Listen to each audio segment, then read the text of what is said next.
My brothers and sisters in Christ, yesterday our first reading in the daily lectionary cycle turned to the letter to the Romans, which is Paul's longest letter in the New Testament and perhaps one of the most theologically packed and of import. And it's unfortunate that no matter how much time that the church leaves in the lectionary to this letter, there isn't sufficient space or days on the calendar for a complete cover-to-cover reading of the letter.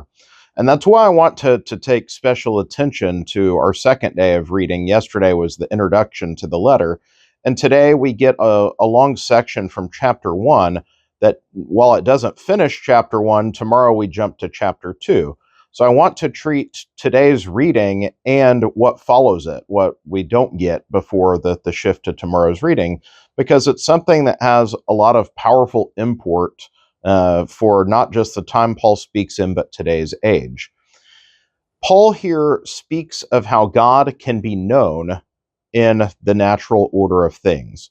So what he's doing here is he's holding up the Gentiles and the Jews and showing how both share equal blame for their failure to observe the ways of God. The argument against the Jews is more explicit in that they've been given the law and revelation of God and yet turned away. But he doesn't exonerate the Gentiles either, because he points out that God is knowable through creation itself. So while they may not have every tenet of religious doctrine available to them, to know that God is there and that they should be humbled before God is knowable to every creature. And this is the basis of what we call natural law. But he shifts to say that despite this, human beings throughout time, their proclivity to sin leads them to turn away from God to idolatry. And he speaks here of the forms of overt idolatry that have known, and of course, particularly speaks against Greco-Roman theology as well as Egyptian and others. These kind of polytheistic deities of different forms and their idols ascribed to them. But at the end of our reading today, he gets to the core tenet, which carries forward powerfully to the present day, which is that sin is the trading of the Creator for the creature. That instead of giving proper worship and consideration to the Creator of it all, instead we worship the creature, which is a complete inversion of the created order or of the proper moral order of things. But it also explains our debauchery. We can worship the creature in our idolatry towards created things, but of course, the most extreme form is our worship of the self. So when I become God, then my own wants and desires dictate what is right and just and determine the world order and that which revolves around me. And this is where, even beyond our reading today, Paul has some harsh words. He speaks that when we trade the Creator for the creature, then divine wrath has its way. And when we hear of a concept such as divine wrath, we think, because this is an anthropomorphic kind of projection onto God of an emotion. But that's not what's meant by divine wrath. It's not that God gets angry and the wrath is just stirred up to strike, like, oh, I'm so mad at you, I'm going to smite you. That is not the nature of God, but instead the timeless response of God to injustice or to denial of him.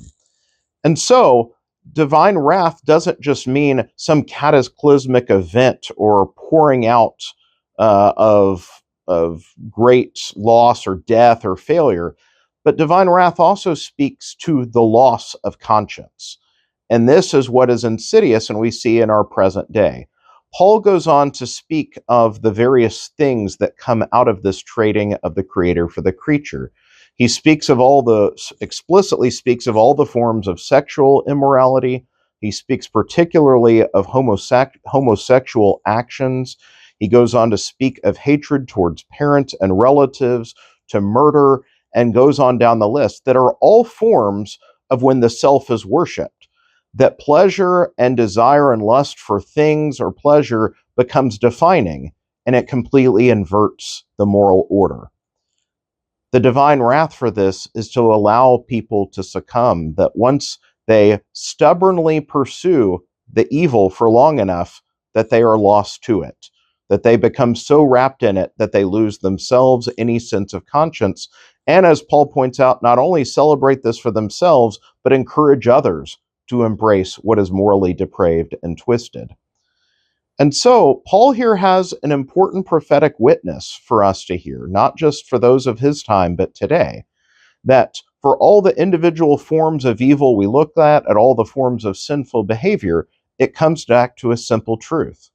When we trade the Creator for the creature, in so many ways, we can choose ourself, the one who is the mere creature that should look up to God, but instead, we put a crown on ourselves.